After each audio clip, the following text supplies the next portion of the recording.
Bienvenue dans cette vidéo. On va contempler un petit instant le printemps naissant, le bébête là qui vient sur ce magnifique abricotier. C'est vraiment un régal. Dans cette vidéo, nous n'allons pas parler d'abricotier, mais de la magnifique vigne Noah qui nous vient d'Amérique. Qu'est-ce que c'est beau! La vigne Noah est un cépage vigoureux et fertile qui nous vient d'Amérique, qui avait été importé avec tout un tas d'autres hybrides à la fin du 19e siècle pour lutter contre le phylloxéra.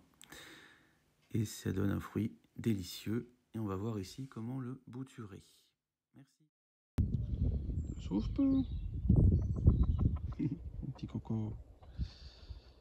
Donc voilà, j'ai mon ami Paul qui est passé.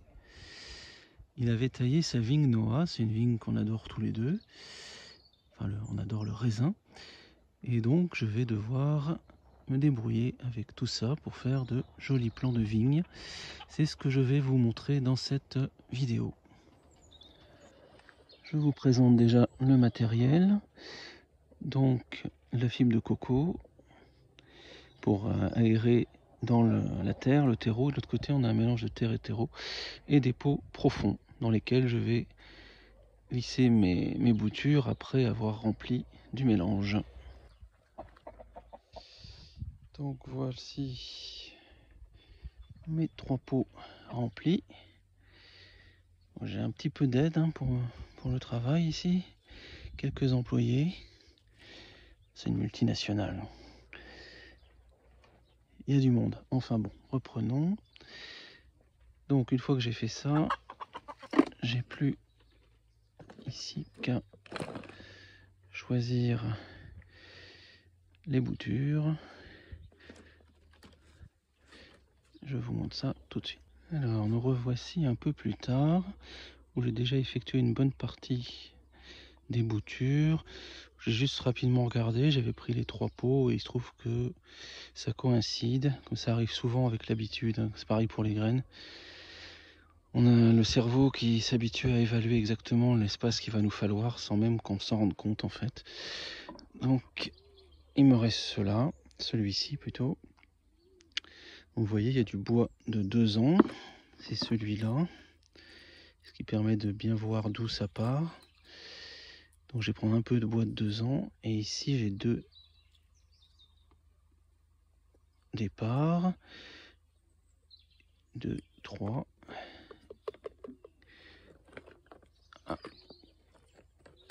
4. Donc a priori je devrais faire 4 boutures. Donc finalement j'ai recoupé en 5. Et j'ai quelques déchets qui restent là.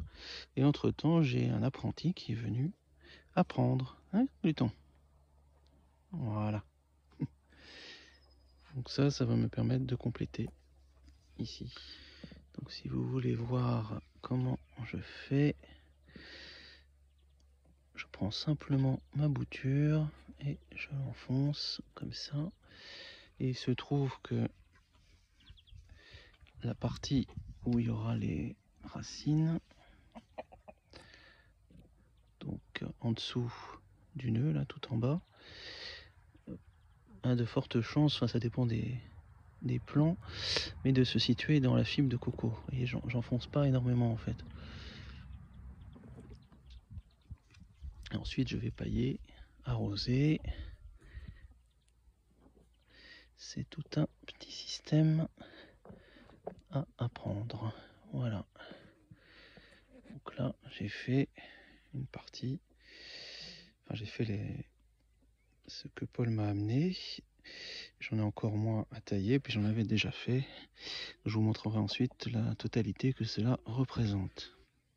Alors petit complément, pour savoir dans quel sens il faut mettre les boutures, vous regardez au bout là, vous avez un départ et il doit être vers le haut. Vous voyez comme là.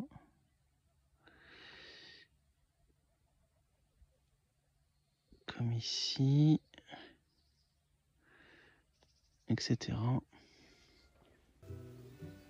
Et voilà les ouvriers, après un travail harassant et s'être désaltérés, avoir mangé, sont là tranquilles.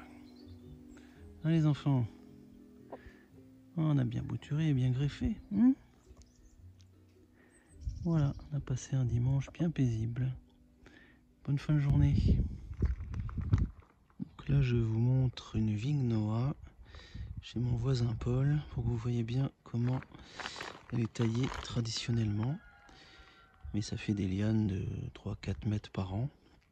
Si on la laisse faire, ça peut grimper dans les arbres. Il y a plein d'autres façons de la cultiver. Ça, c'est juste la façon traditionnelle ici dans le Berry.